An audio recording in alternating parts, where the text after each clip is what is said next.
Hello, hello. How is it going, everyone? We are live.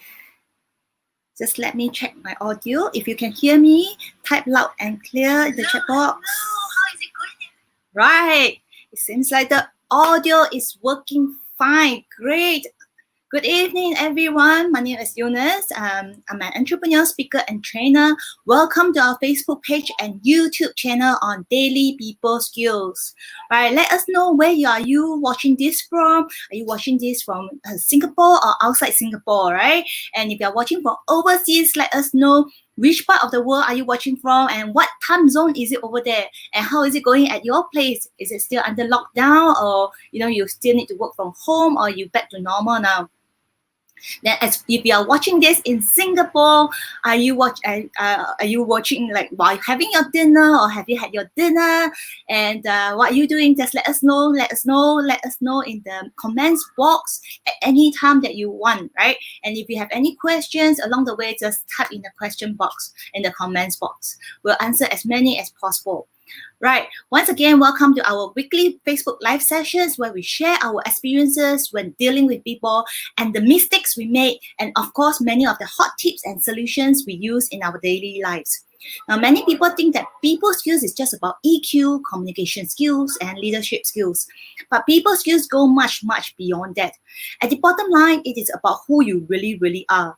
Because before you can manage anyone, you must first manage yourself. It is also one skill that will never be replaced by technology and artificial intelligence. More about that later on. For now, let's jump right into today's topic. I like to start my session on time. Right? So along the way, like and share this video, subscribe and follow us, okay? Right. Now, today's topic is on something that puzzles some people and even drives some people crazy. Right? Let me ask you, have you ever or have you seen someone being passed over for a promotion at work? It's so common, right?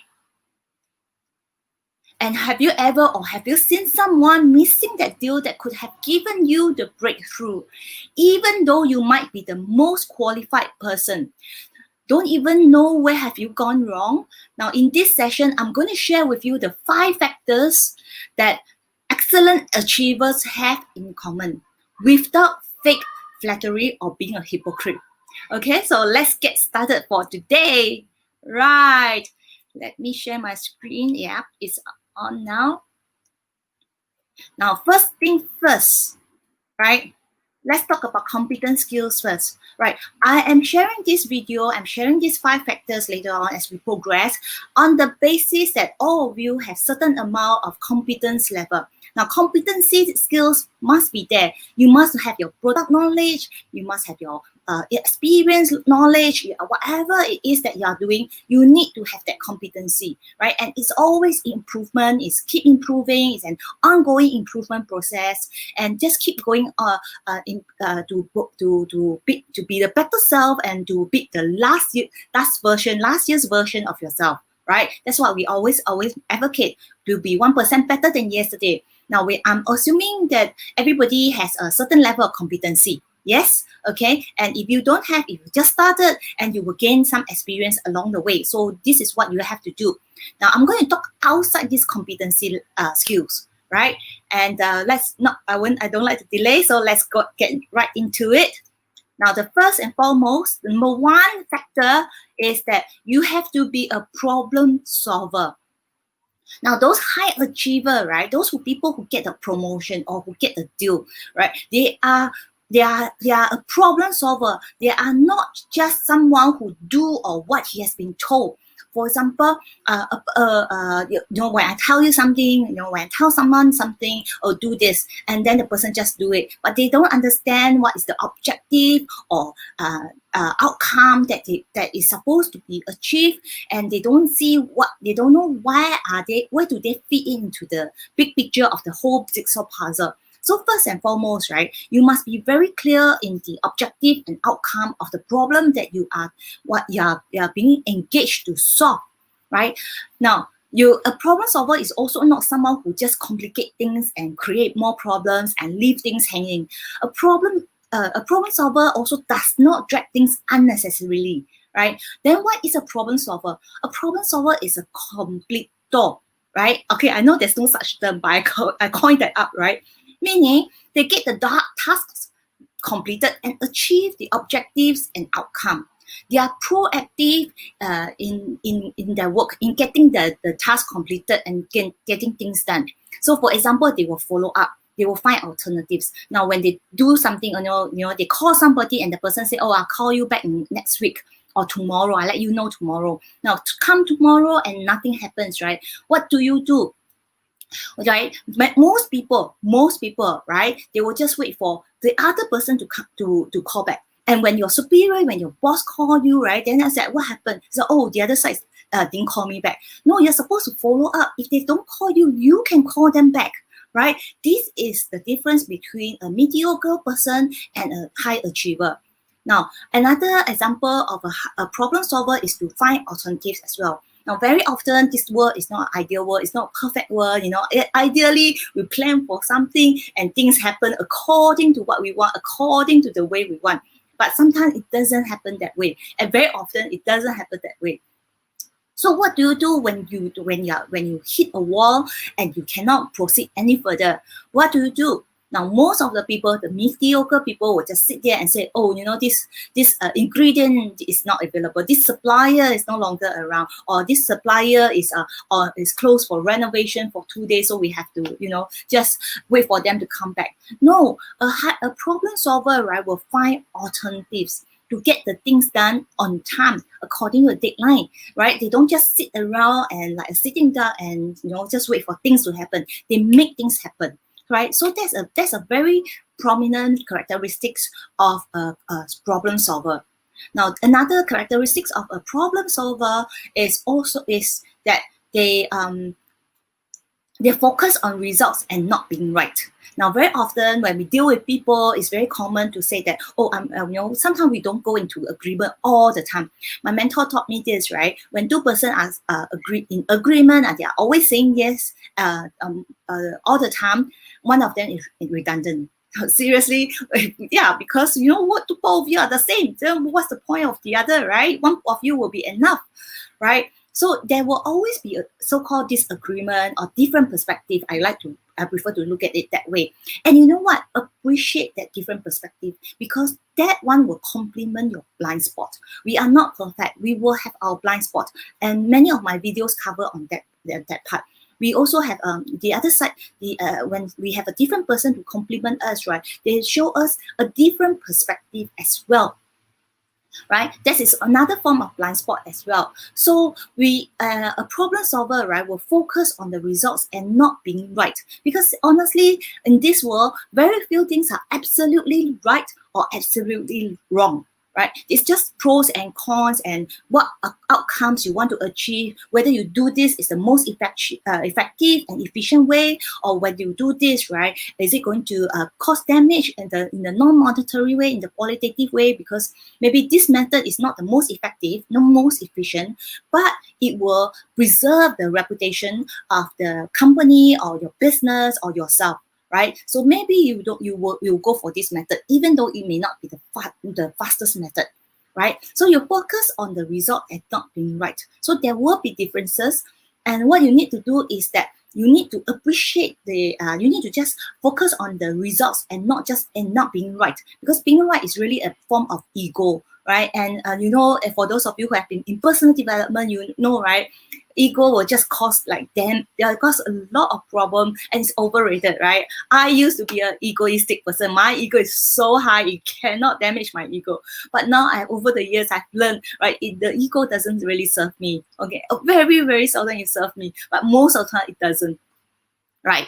The third characteristics of a problem solver is that they accept different perspectives and personalities and delivery. This is very similar. So it's all linked. So if you look at the three characteristics, right, it's all linked and built on each other. So a problem solvers focus on the objectives and outcomes, and along the way, right, when there's disagreement, they focus on the results and not being right.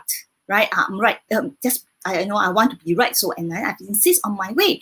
And along the way, they also accept different perspectives, and there's different personalities. Some like to do it slow, some like to do it fast, some like to do it in a broad picture, or whatever it is. And sometimes the delivery is different as well, in the sense that how you present your case, how you present your solutions. Sometimes it's all very different. Some are more auditorial, some are more visual, some are more pictorial, some are more, words kind or graphics kind and words kind. So they have to be in a list, like a checklist, one up list down all the things that need to be done. Right? So we all have different kind of perspectives, personalities, and deliveries, and a problem solver appreciates that, and a problem solver gel everything together. Right? Now, let's look at the next factor number 2, right? Now, all these factors, 5 factors, right? All these 5 factors, if you are there, you can be sure that that's high achievers, right? They, no matter in what industry, they all have these 5 factors, and these 5 factors will either get you on, the absence of these 5 factors will not get you the promotion or the deal, right? So factor number 2 is actually keep your words. Now, this is so important nowadays, right? A lot of people, they don't keep their words anymore. For them it's just, words meant nothing. It's just words, right? They don't intend to deliver that. Now, it's actually quite sad, because it should be a man of your words. There is this expression, right? That I'm a man of my word, or a woman of your word. What my words stand. Your word should be treated like gold, GOLD, right? Your word should be promises. One word from you is good enough. People should have the confidence and trust just based on your words. Of course, we still have written agreement and written documents to make sure that for me, written documents and contracts are more to recap the memories, because nowadays there's so much things to remember. I don't even remember what I had for lunch yesterday. So for me, written documents or contracts are actually more for memory, recap of memory. And along the way, when you document things down, you will sieve out, you will think of all the blind spots and look at all the tiny, little details. Now, but keeping your words, right? You should be someone who you really. One of the first thing, let me show you first, right? The first thing of keeping your words, right, is to say what you do and do what you have said. Okay, right. And so, for example, right, and a lot of times when there's some of the students are graduating at this time, and they have interviews to go and things and resumes and all that, right? So very often you send your resume out, and then you arrange a series of interviews, right? If you work for the fresh graduates, if you are like that, or you are job hunting, right? If you cannot make it to the interview, or you have already found a job and don't intend to go for any more interview, have the courtesy to tell the other interviewers that you have already accepted a job, and you won't be turning up for the interview. It's just basic courtesy. I mean, think about it, right? If you ask someone out for coffee and you cannot make it, right? Or for whatever reason you cannot make it, you're not going to leave the person in the lurch and then left them there high and dry, right? You will at least send them a text as soon as possible that hey, I'm sorry, I can't make it. So extend that courtesy to the interviewers as well. Now, this is what I mean by say what you do what you say. Even for the the most little things, right? Like punctuality, or I'm going to call you, I'm going to email you. All these are very important. Why? Because they are the one who build the trust and confidence that others going to have on you. Because trust and confidence don't happen overnight. It's being built up bit by bit, step by step. And it's not for the little things. So if you can't even take care of the little things, how is anyone going to trust you with the big things, right? So you always say what you do what you say. Now, sometimes so many people let me down that and sometimes I just yes, I close one eye, let it go and all that. But I always get very impressed when someone say that, oh, I'm going to email you by today, and then I receive it by today, or I'm going to call you tomorrow, or I'm going to follow up with you next week. And somehow they have a very good follow-up system, and they follow up with me next week, right? Next Tuesday means next Tuesday, right? I'm so impressed with them, and I'm like, oh, how do you do your follow-ups, follow-up schedule and all? It's so on the ball. I know a few friends who are like that, and I can assure you, they have people have confidence and trust them, right? And they are always the high achievers because they do what they say, and they say what they do, right? Second characteristics of this is that they take ownership. Now, take ownership of what you have said, right? And what you have said and what you are going to do. Now, sometimes inevitably mistakes happens, or you know sometimes you're really unable to deliver your words. It happens. What do you do then? Right. So keeping your word in this part, right, is taking ownership in the sense that just own up and say that I'm sorry, I made that mistake, and or you are unable to deliver on this day, but I will be able to do it. Give me 2 more days, something like that, right? Or provide alternatives. Now, people actually respect you, right? A lot of times we think that, oh, if we own up to our mistake, people will look down on us, despise us, and all. But actually, not, because owning up mistake is such a brave thing to do. Do you not agree? Right? It takes a lot of courage to say, I'm sorry, I made a mistake. So when someone do that, right, you just want to respect the person. You can't help it but respect that person. So take ownership of your words, right? And especially when it comes to your mistakes, and if or you're unable to deliver what you have said, right? The third thing is also to seek help, right? So sometimes we can't do everything on our own. Very often we need to seek help. Then go and ask for help. There's no shame in asking for help. Now, this one, right, is actually linked. Why I put it here is because it's actually linked to the other two. Now, when you cannot keep your word, let's say you are supposed to deliver certain amount of goods or to somebody, right, to your client, or you are supposed to send a big quotation to a client by tonight, but you can't do it, right? Seek help from your co-worker, your teammates, and say, hey, can you help me do this? And then deliver it, right?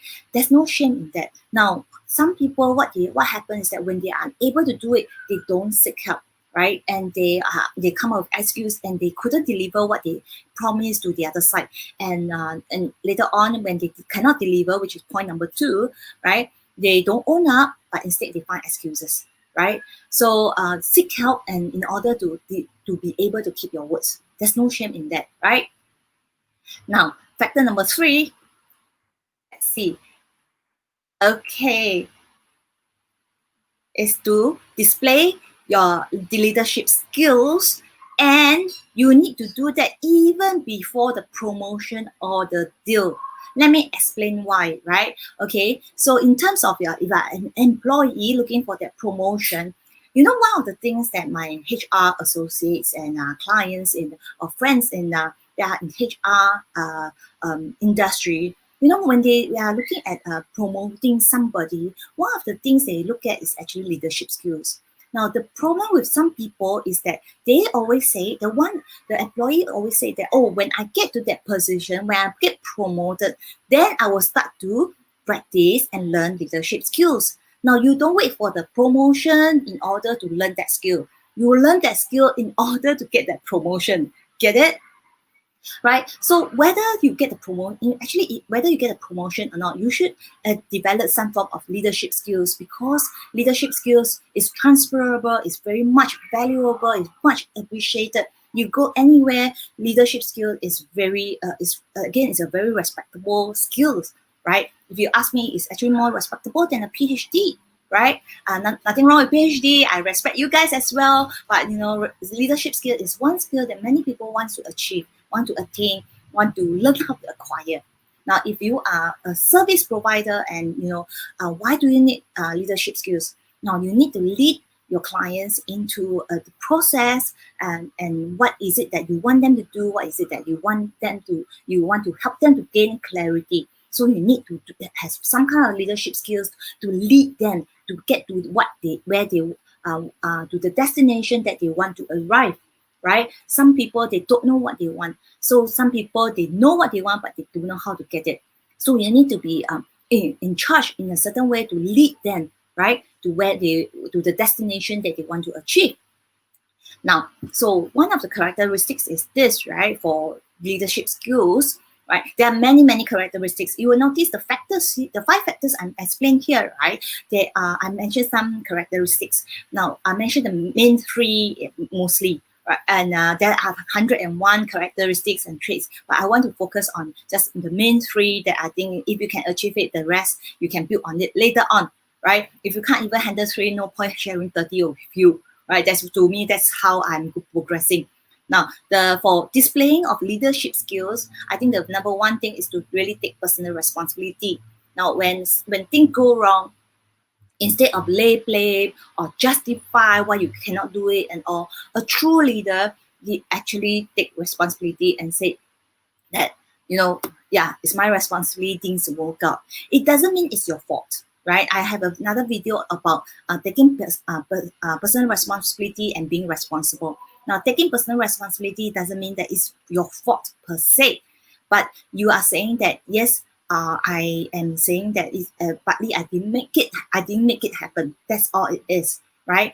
Maybe there's something, it could be somebody else's fault, but you don't push it to your team members. You take personal responsibility because you are the person in charge. You are supposed to make things happen one way or another, right? So don't lay blame, don't justify, don't give excuses, okay? Right? So that's the personal responsibility. If you want to find out more, check out my other video, right? Now, second one is to have a spider web view. Okay, I like to call this spider web view because no, this got nothing to do with the Spider-Man. Okay, I love that movie, but then yeah, but in a way I get inspiration from there. So if you look at a spider web, right, it's almost actually when I was doing this research, I was looking at the spider web. You know, there are at least 5 different patterns that they have. But if you look at the spider web, the one that we know of, right? Okay, if you think of the Spider-Man, right? That kind of web. Now, when you talk about view in terms of at work, many times people have been talking about horizontal view, vertical view. I even come up with a diagonal view.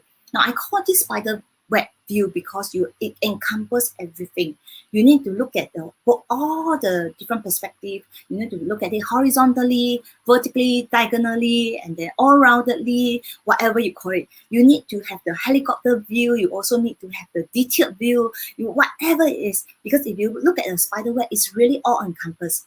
It's there to catch the insect no matter which direction it comes from. So as a leader, right, I realized that a lot of them, when it comes to leadership skills, they have this spider web view where they can look at the overall and at the same time and see where things gel together. Now, spider web is also about talking about things gelling together as an overview. How's the flow and how is it going to impact? What are the consideration? If you do this, what's going to affect that one, and many other factors. You have to consider a lot of that, and you also need to see how the departments work together as well, right? So this is what I call the spider web view. You need to look at the whole picture.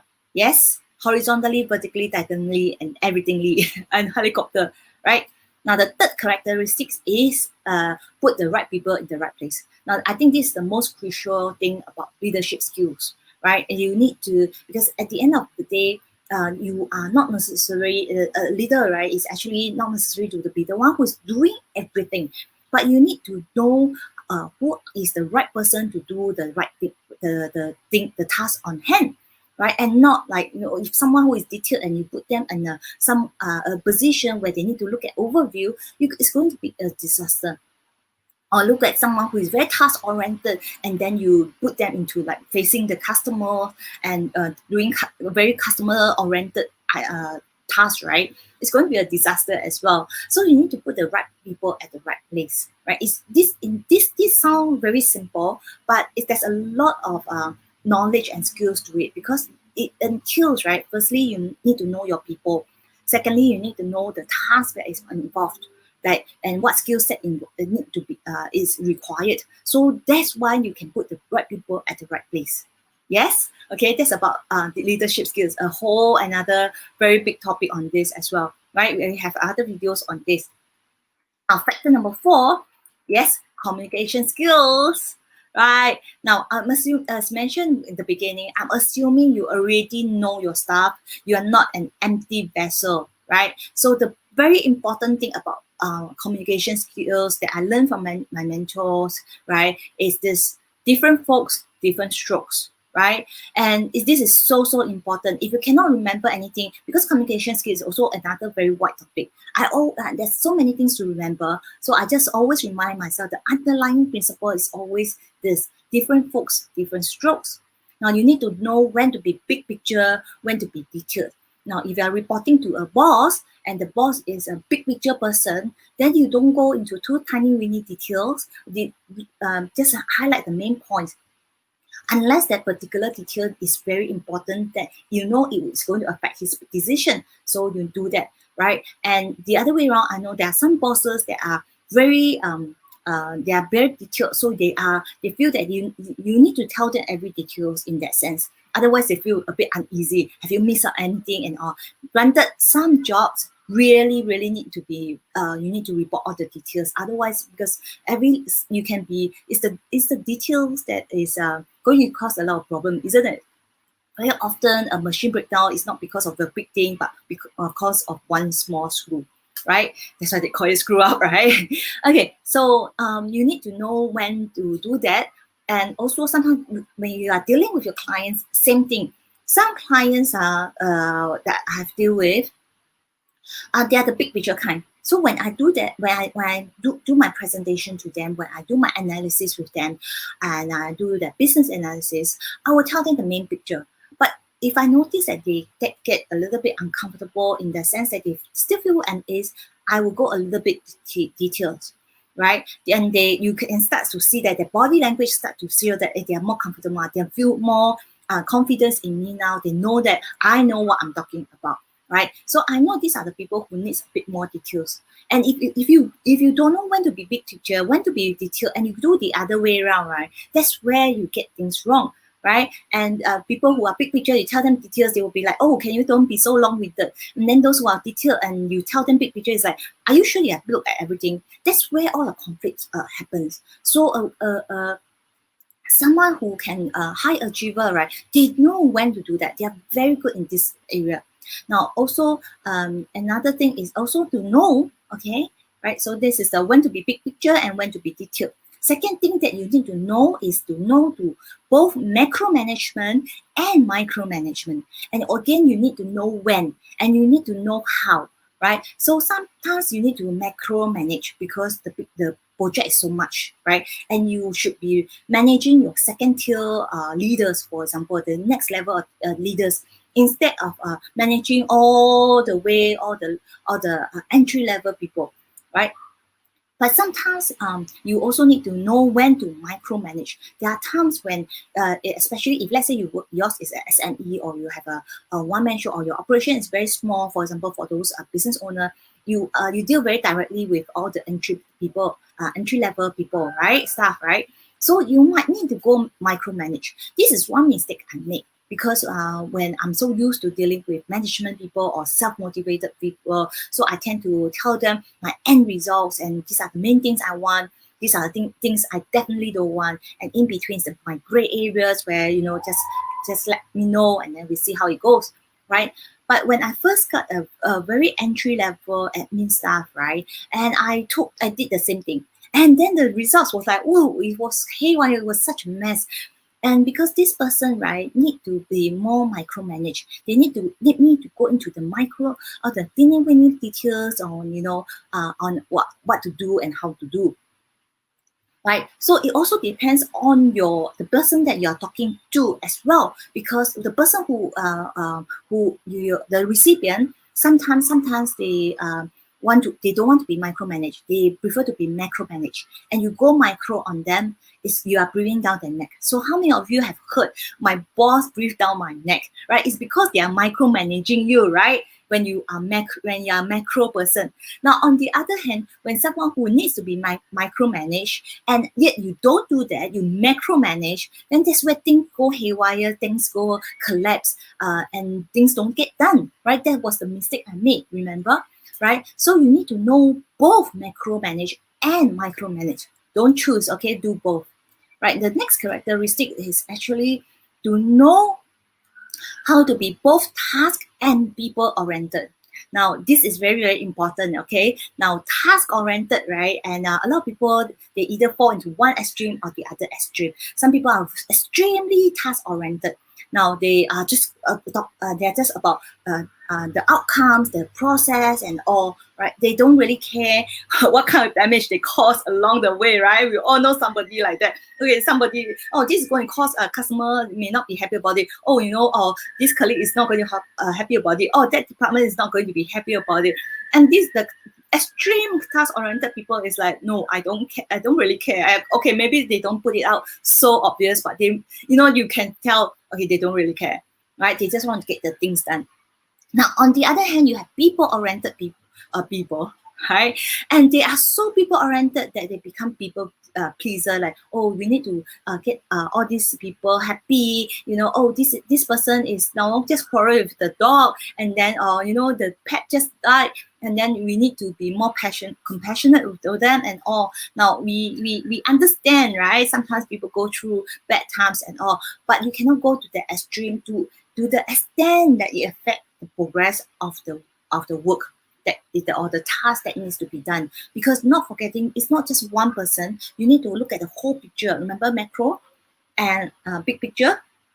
And also, you must always understand there are many stakeholders. It's not just this one person. You have to look at other people as well, right? So these are the two extremes. Okay, now most of us are fall into the in between. So we lean towards here or task oriented or people oriented, right? But just be conscious: are you a more task oriented person or are you a more people oriented person? So if you are, just remember when to be task oriented, when to be people oriented. Right? When someone is really going through a very tough times emotionally, some family issue, we understand. The task-oriented people have compassion, have patience, and if you are not the best person to do to comfort the other person, right? Then get someone else, get a people person to go and do that, right? And be gentle, be a bit more tender in that sense.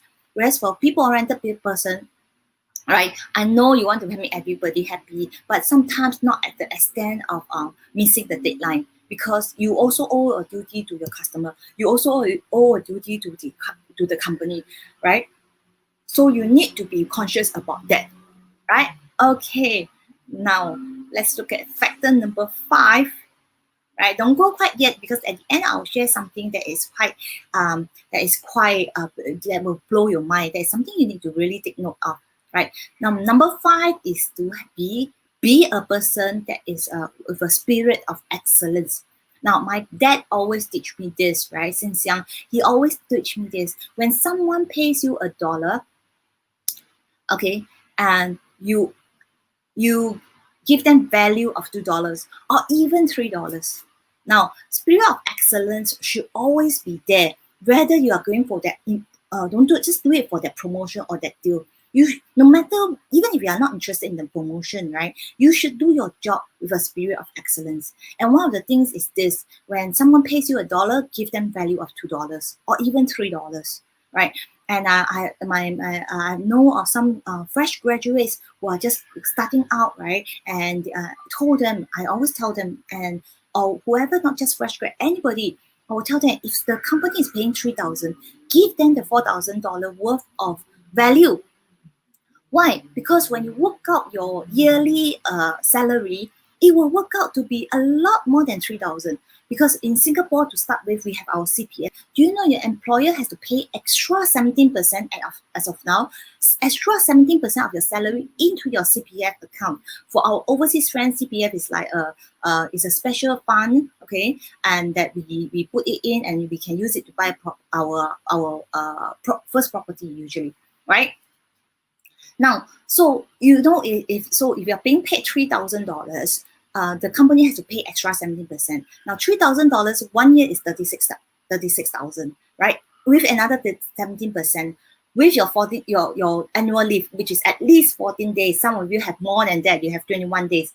With your MCs, with your other benefits, and you have your 13 month with your bonus. it's very easy for someone who is 3K, right? Very easy. The actual amount that the company is spending on you is actually 50,000, right, per annum. So and so it will work out to be about 4,000 per month, right? So it is very important. It's not exaggerating, or just because I'm a boss, I'm speaking on behalf of all the bosses. No, it's not true. It's really that's the case, right? A lot of my friends who come up, they didn't understand. A lot of my clients, they are from employees to employers. Now, when they were employees, they were always saying, my boss is so stingy, my boss is this and that.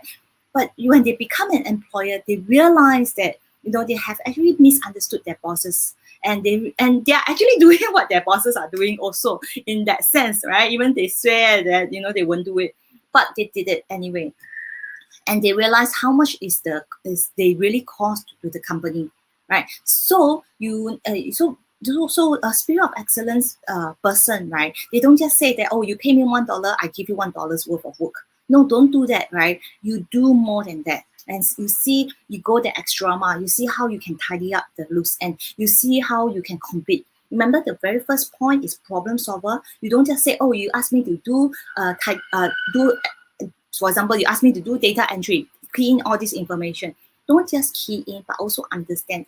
Take note of the things that you may be a bit out, what I call the outlier, a bit normal. Just highlight, hey, this one seems to be a little bit normal from the information that I've keyed in. Is it a typo error or something? I mean, if it's not an error, that's fine. But imagine, right? If it's really an error, then how they will appreciate your kind of that spirit of excellence, and it will make you stand out. Hey, you don't just do it blindly, don't use your brain, that kind of thing, right? So it's very important to do that, right? Now, spirit of excellence is also different from perfection, right? And a lot of people, very often people think that spirit of excellence means to be perfect all the time. Now, perfection stems from I'm not good enough. Okay. Now, excellence stems from where can I improve. It's a very subtle but great difference, because when you have a spirit of excellence, you are always thinking of how you can improve. So your starting point is not that you are bad, right? Your starting point is that you are relatively good, or you are not rubbish, but you are just you are somewhere. You're somewhere. It doesn't matter we are 1 out of 10 or whatever. You just look at how you can improve. Now, when you are, if you are starting from perfection, which is starting from a ground of I'm not good enough, you tend to, firstly, you might be defensive. Secondly, that's the main one, right? You play defensively, right? And you will start to disclaim a lot of things, like, you start to say that, this one I may not be able to do that. Now, whereas a spirit of excellence a person will say that, how can I make sure it happens? How can I make it happen? How can I have build that confidence so that others have that confidence in me that, wherever things pass to me, consider it done, right? So where can I improve? That's where a spirit of excellence comes from. And perfection is I'm not good enough. So don't do that, right? There's a lot of damage for the space of I'm not good enough, right? And if you go back to the previous point, notice that I mentioned value and not perfection, right? So for example, right, and there's a great difference between perfection and value. What a lot of people think that perfection, right, is valuable, but actually perfection may not be valuable. Let me give you an example. Your 2-year-old child, right, your son, your daughter, or your niece or nephew, or someone dear to you, he or she wrote a card with his own crooked handwriting, right? And it's really not, it's really ugly, so as to speak. But and there's spelling mistakes as well, right? Maybe the person say I love you instead of writing LOVVE. The child wrote LAV or LOV, that kind of thing, right? And versus a perfect Hallmark card. Okay, some of you don't know what is a Hallmark card, right? A computer drawn e-card. Now, one is a not perfect, crooked handwriting, spelling mistakes, handwritten, drawn by your 2-year-old, right? And the other one is a perfect card drawn by the computer. Which one is valuable to you? I rest my case, right? So always remember, sometimes perfection may not be valuable. It's a different thing, right? So go for something that is valuable to the other person. Yes, because what is valuable to you may not be valuable to the person, and what you think is not valuable may be valuable to that person. So you need to look at that and see where you always think from the end user or the recipient's point of view, what is important to them, what is valuable to them, right? And you deliver that, right? The third characteristics, and on. Okay, the third characteristic is ownership mindset. Again, ownership, right? I know I mentioned this before, but I want to, this is so important that I want to mention this. Now, this ownership, right, is a little bit different from the previous ownership I was talking about. Now, the ownership is about, in this case, I want to talk about is in terms of mindset, is have a mindset of keep improving. So earlier on, maybe I will mention that you may be on your scale of 1 to 10, 10 being perfect. You may be just 1 out of 10. So that's fine. You just keep improving, become level 2, level 3, level 4. Take it like a game. You know, when you play a game, there's always different stages, right? You want to go the next level, right? And also another thing I always tell people, aim to be an Olympian of your industry, right? Now, we all know what's Olympic, right? 4 years once. It's every sports person's dream to win the Olympic gold medal, right? And every industry has its own Olympic standard in that sense. It doesn't have to come from the government, right? You just need, your own industry, what is the Olympic standard, right? And you aim to be an Olympian, that kind of standard, that kind of excellence. So obviously, you have to put in a lot of hard work, no doubt about that.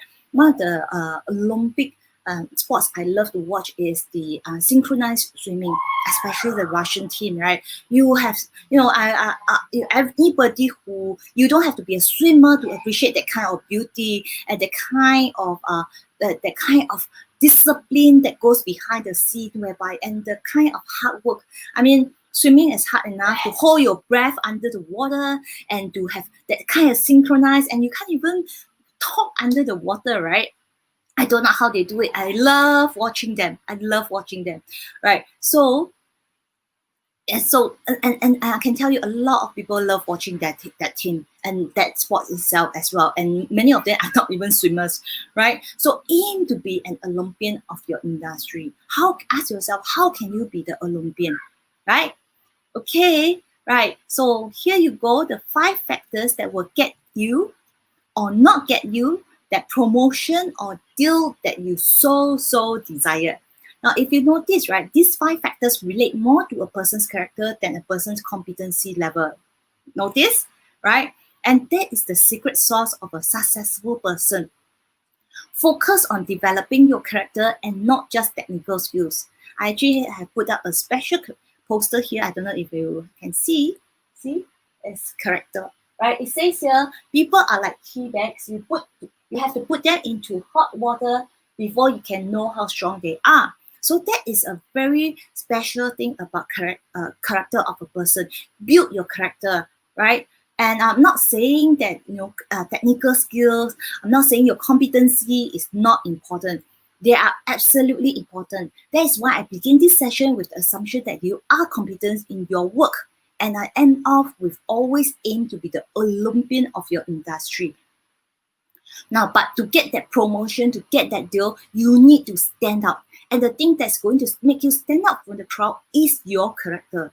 This is such a big topic, and we have many videos to expound in this area, right? So that's all I have for today. I trust that you have learned at least one thing today.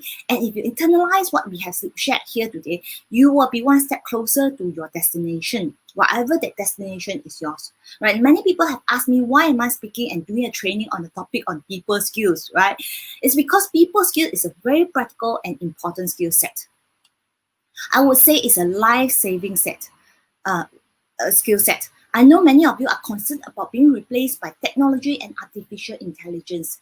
I totally believe that people skills is one skill set that will never be replaced by technology and artificial intelligence. You can learn about coding, cybersecurity, or whatever competence skills for your occupation. But these are technical skills that will get obsolete, and you will have to keep improving yourself in this area. Yes, they are important. I'm not knocking them down. But behind every hardware, software, non-living thing, there's a human being.